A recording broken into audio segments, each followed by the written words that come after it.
There is a number that does not appear on any cargo manifest, does not show up in any freight invoice, and does not get quoted when an American exporter calls around for container rates. It is the number that represents how far behind the vessels moving their goods actually are, not in miles, not in speed, but in the technology sitting below the waterline and above the engine room. And the people paying that invisible bill are not shipping executives in corner offices. They are soybean farmers in Iowa watching their export margins compress for reasons nobody at the port ever explains. They are manufacturers in the Midwest absorbing surcharge after surcharge, labeled as fuel adjustment, emissions compliance, slow steaming offset, line items that arrive on invoices the way a slow leak arrives in a hull, quietly, consistently, until something gives. The fight happening on the open ocean right now is not about speed. It is not about capacity. It is about who built a ship in the last decade that is actually designed for the world that exists today, and who is still running iron that was engineered for a world that ended 15 years ago. European operators, led by Maersk and MSC, running hulls built around methanol dual fuel systems and wind assist propulsion, are widening a gap that American shipping operators, strapped inside the legal architecture of the Jones Act, cannot close. Not this year. Probably not this decade. And the American shippers, the exporters and manufacturers who need containers moving on international lanes, are the ones getting burned while the industry argues about what to do next. The Laura Maersk is a good place to start, because it is not theoretical. Maersk launched it as the first methanol-enabled container vessel in their fleet, built on a MAN BW two-stroke dual-fuel engine platform that runs on green or e-methanol as the primary fuel source while retaining conventional fuel as a fallback. This is not a retrofit. This is not a pilot program bolted onto an existing hull. The methanol architecture was designed into the vessel from the keel up, which means the structural decision to be compatible with next-generation fuel was made before the first plate of steel was cut. That is a fundamentally different engineering philosophy than taking a conventional diesel vessel and asking whether it can be adapted later. The mechanism matters because it determines the cost trajectory over the vessel's entire life. A conventional Panamax diesel container vessel, the class that still forms the backbone of a lot of the tonnage moving American exports on transoceanic lanes, runs on heavy fuel oil or marine diesel, and its carbon intensity indicator rating is fixed by the engine and hull design. You can slow steam it to hit interim targets. You cannot redesign it. The Laura Maersk's methanol platform produces significantly lower carbon intensity per unit of cargo moved, which under the EU emissions trading system that expanded to maritime shipping in 2024 means lower carbon allowance costs on every voyage touching a European port. And the gap between what a high CII vessel pays in allowances versus what a low CII vessel pays is not noise. It is a structural operating cost advantage that compounds every single voyage, every single year, for the life of the hull. Then there are the Flettner rotors. Norse Power, a Finnish company, has been installing spinning cylindrical rotor sails on bulk carriers and tankers operating under European management. On favorable wind conditions, which on major transoceanic routes occur with enough frequency to matter, the rotors generate supplemental propulsion through the Magnus effect, reducing main engine load by meaningful percentages.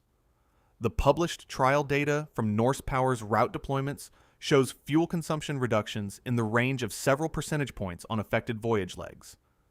That sounds modest until you price a voyage's fuel bill in the hundreds of thousands of dollars and run it across a year's worth of sailings.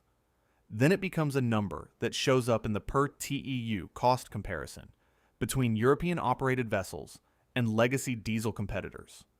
If you move freight, manage logistics, or work anywhere in the supply chain, and you want to understand the forces that are quietly repricing every container you ship, subscribe. This is exactly what we cover every week. The market shifts happening below the surface of the rate sheets. Now, to the economics, because this is where the anger is justified. The EU ETS maritime expansion means that vessels operating on routes that touch European ports are paying carbon allowances on their verified emissions. An operator running a high-efficiency methanol or LNG-capable vessel is paying a fraction of the allowance cost that a conventional diesel operator on the identical route is paying. That cost differential does not evaporate. It goes somewhere. It goes into the freight rate. It gets passed to the shipper as a surcharge labeled in ways that obscure what it actually is. A penalty for running outdated equipment on a route that has already priced the future. Run the math over 5 years on a mid-volume American exporter booking. Say, 500 container movements annually on transoceanic lanes. If each movement carries even a modest embedded carbon cost premium because the carrier's fleet cannot meet modern CII benchmarks without slow steaming, and slow steaming is its own problem because a vessel running below rated speed to hit a carbon target is also adding transit days. And additional transit days mean higher inventory carrying costs that land on the shipper, not the carrier. The cumulative figure over 5 years is not a rounding error. It is a competitive disadvantage baked into the cost of every American product trying to reach a foreign market. And it does not reverse. A conventional diesel vessel has a known depreciation cliff built into its valuation right now because the industry knows it cannot meet 2030 IMO GHG interim targets without retrofit costs that in many cases approach the residual value of the hull.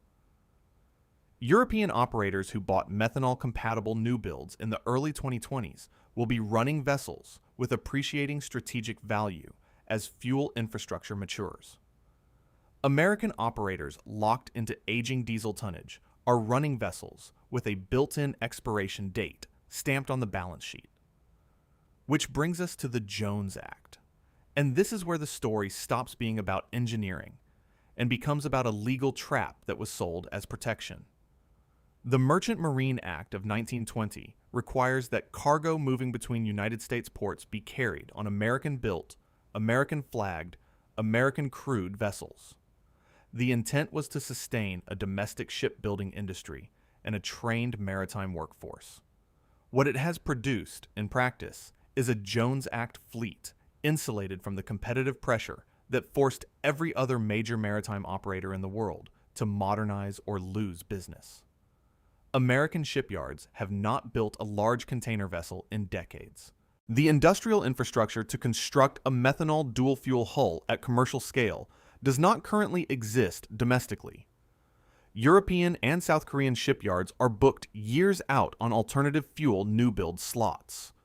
American operators are not in that queue, not because they lack interest, but because a Jones Act operator trying to acquire a modern European-built vessel for domestic routing is legally barred from doing so without a congressional waiver, and waivers are politically costly and individually constrained. Reform bills have been introduced in Congress repeatedly. Agricultural exporters have pushed for them. Disaster relief advocates made the case loudly after the Puerto Rico supply chain exposure during hurricane. Maria revealed what Jones Act constraints look like when a population needs supplies and the available fleet is inadequate. None of the reform efforts have broken through. The political coalition protecting the law, domestic maritime labor, shipyard interests, holds. So the fleet ages. The maintenance costs climb. The CII ratings worsen. And the operators locked inside the system pass those costs outward to the shippers, who have nowhere else to go on domestic lanes. The international lanes are where the verdict is already in.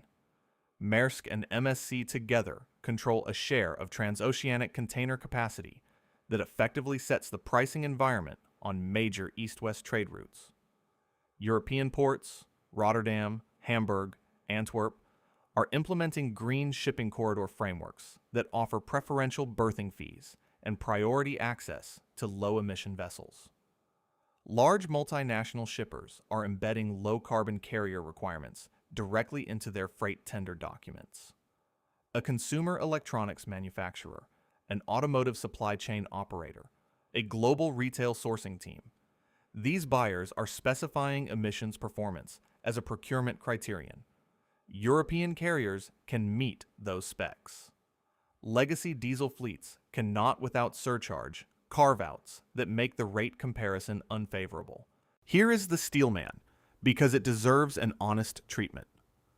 On Jones Act domestic routes, Hawaii, Puerto Rico, Alaska, the intercoastal trades, American operators have no competition by law, and within those protected lanes, they have built genuine operational expertise in complex cargo handling, specialized logistics, and route knowledge that matters. In certain break bulk and project cargo categories, American operators retain real capability that is not simply about fuel efficiency. Those are legitimate strengths. Hold on to that. Now notice which categories they are. They are legally protected lanes where there is no competition, or they are low-volume specialized movements where relationships matter more than per TEU economics. The high-volume commodity trades, the lanes that move American grain, manufactured goods, and bulk materials to the markets that actually determine whether American exports are price competitive. Those are the lanes where the European operators are widening the gap every year. The incumbent is retreating to the fortress. The fortress is shrinking. The analogy that fits here is not subtle. American integrated steel mills in the early 1980s were operationally dominant inside a domestic market that insulated them from the competitive pressure building in Japan and Germany. They held margins. They deferred modernization. They assumed the ecosystem that had made them dominant was stable. By the time the cost gap became undeniable, the capital required to close it exceeded what the industry could generate from a position of declining market relevance. The Jones Act is hull plating. It looks like protection until you realize it has been keeping out the pressure that would have forced modernization, and the rust underneath has been spreading for 30 years. The commercial aviation manufacturing sector is running the same arc right now, and the timeline is shorter than the industry's public statements suggest. What happened to American cargo shipping on the open ocean is a preview of what happens when a protected industrial base mistakes legal insulation for competitive strength, and the rest of the world stops waiting. If you want to see more, click the video on screen now